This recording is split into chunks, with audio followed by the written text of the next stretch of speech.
जय भोलेनाथ। सोमवार का व्रत रखने से भगवान शिव सहित पूरे परिवार का आशीर्वाद प्राप्त होता है। इस व्रत को कुंवारी कन्याएं मनचाहे वर प्राप्ति के लिए और सुहागिन महिलाएं अखंड सौभाग्यवती होने के लिए रखती है। सोमवार व्रत में भगवान शिव की पूजा के साथ ही व्रत कथा पढ़ना सुनना बहुत ज़रूरी माना गया है।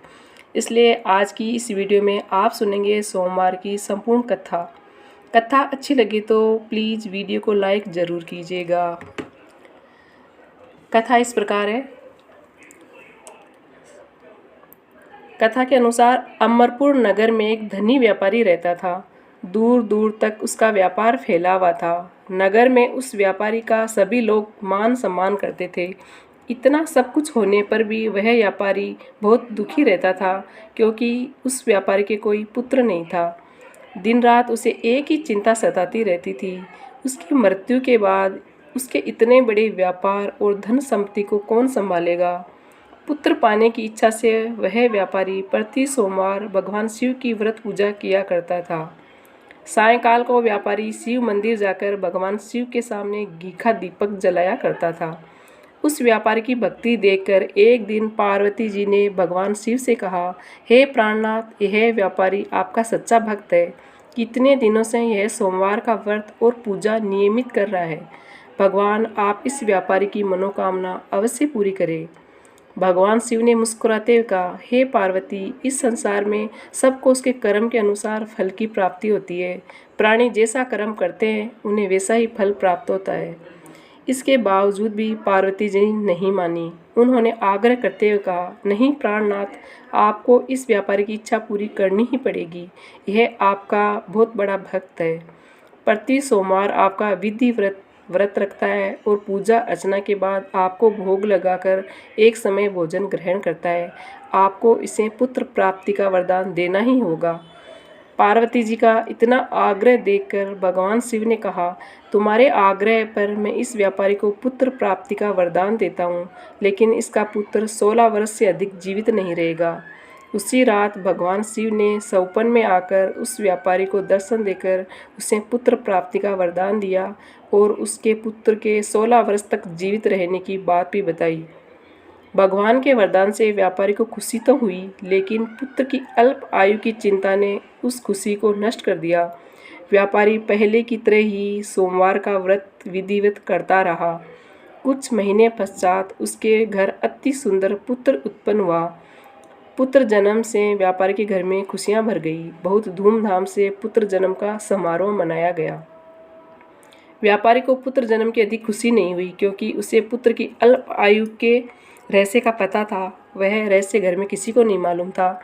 विद्वान ब्राह्मणों ने उसके पुत्र का नाम अमर रखा। जब अमर 12 वर्ष का हुआ तो शिक्षा के लिए उसे वाराणसी भेजने का निश्चय हुआ। व्यापारी ने अमर के मामा दीपचंद को बुलाया और कहा कि अमर को शिक्षा प्राप्त करने के लिए वाराणसी छोड़ आओ। अमर अपने मामा के साथ शिक्षा प्राप्त करने के लिए चल दिया। रास्ते में जहाँ भी अमर और दीपचंद रात्रि के लिए विश्राम के लिए ठहरते, वहीं यज्ञ करते और ब्राह्मणों को भोजन कराते। लंबी यात्रा के बाद अमर और दीपचंद एक नगर में पहुँचे। उस नगर के राजा की कन्या के विवाह की खुशी में पूरे नगर को सजाया गया था। निश्चित समय पर बारात आ गई, लेकिन वर का पिता अपने बेटे के एक आंख से काने होने के कारण बहुत चिंतित था। उसे इस बात का भय सता रहा था कि राजा को इस बात का पता चलने पर कहीं वह विवाह से इनकार न कर दे, इससे उसकी बदनामी होगी। वर के पिता ने अमर को देखा तो उसके मस्तिष्क में एक विचार आया। उसने सोचा, क्यों न इस लड़के को दूल्हा बनाकर राजकुमारी से विवाह करा दूँ। विवाह के बाद उसको धन देकर विदा कर दूंगा और राजकुमारी को अपने नगर ले जाऊंगा। वर के पिता ने इसी संबंध में अमर और दीपचंद से बात की। दीपचंद ने धन मिलने के लालच में वर के पिता की बात स्वीकार कर ली और अमर को दूल्हे के वस्त्र पहनाकर राजकुमारी चंद्रिका से विवाह करा दिया गया। राजा ने बहुत सा धन देकर राजकुमारी को विदा किया। अमर जब लौट रहा था तो सच नहीं छिपा सका और उसने राजकुमारी की ओढ़नी पर लिख दिया, राजकुमारी चंद्रिका, तुम्हारा विवाह तो मेरे साथ हुआ था। मैं तो वाराणसी में शिक्षा प्राप्त करने जा रहा हूँ। अब तुम्हें जिस नवयुवक की पत्नी बनना पड़ेगा वह कान्हा है। जब राजकुमारी ने अपनी ओढ़नी पर लिखा हुआ पढ़ा तो उसने कान्हे लड़के के साथ जाने से इनकार कर दिया। राजा ने सब बातें जानकर राजकुमारी को महल में रख लिया। उधर अमर अपने मामा दीपचंद के साथ वाराणसी पहुंच गया। अमर ने गुरुकुल में पढ़ना शुरू कर दिया। जब अमर की आयु 16 वर्ष हुई तो उसने एक यज्ञ किया। यज्ञ की समाप्ति पर ब्राह्मणों को भोजन कराया और खूब अन्न वस्त्र दान किए। रात को अमर अपने शयन कक्ष में सो गया। शिव के वरदान के अनुसार शयनावस्था में ही अमर के प्राण पखेरु उड़ गए। सूर्योदय पर मामा अमर को मृत देखकर रोने पीटने लगा। आसपास के लोग भी एकत्रित होकर दुख प्रकट करने लगे।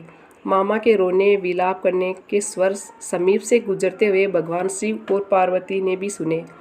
पार्वती ने भगवान से कहा, प्राणनाथ, मुझसे इसके रोने के स्वर सहन नहीं हो रहे, आप इस व्यक्ति के कष्ट अवश्य दूर करें।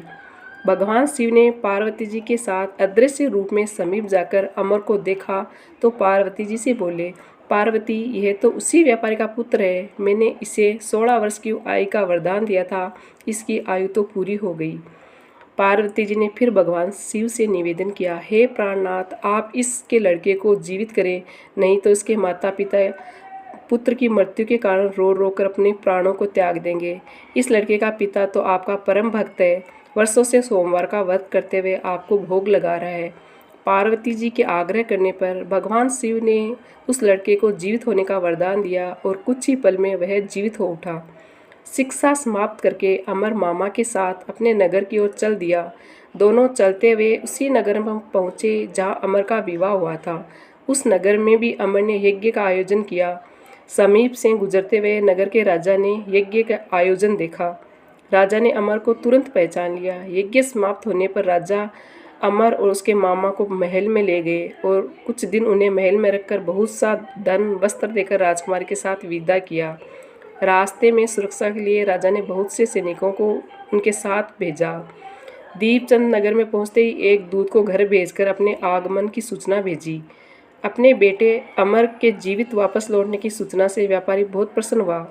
व्यापारी ने अपनी पत्नी के साथ स्वयं को एक कमरे में बंद रखा था। भूखे प्यासे रहकर व्यापारी और उसकी पत्नी बेटे की प्रतीक्षा कर रहे थे। उन्होंने प्रतिज्ञा कर रखी थी कि यदि उन्हें अपने बेटे की मृत्यु का समाचार मिला तो दोनों अपने प्राण त्याग देंगे। व्यापारी अपनी पत्नी और मित्रों के साथ नगर के द्वार पहुंचा। अपने बेटे के विवाह का समाचार सुनकर पुत्रवधू राजकुमारी चंद्रिका को देखकर उसकी खुशी का ठिकाना नहीं रहा। उसी रात भगवान शिव ने व्यापारी के स्वप्न में आकर कहा, हे श्रेष्ठ, मैंने तेरे सोमवार के व्रत करने और व्रत कथा सुनने से प्रसन्न होकर तेरे पुत्र को लंबी आयु प्रदान की है। व्यापारी बहुत प्रसन्न हुआ। सोमवार का व्रत करने से व्यापारी के घर में खुशियां लौट आई। शास्त्रों में लिखा है कि जो स्त्री पुरुष सोमवार का विधिवत व्रत करते हैं और व्रत कथा सुनते हैं, उनकी सभी इच्छाएं पूरी होती है। जय भोलेनाथ।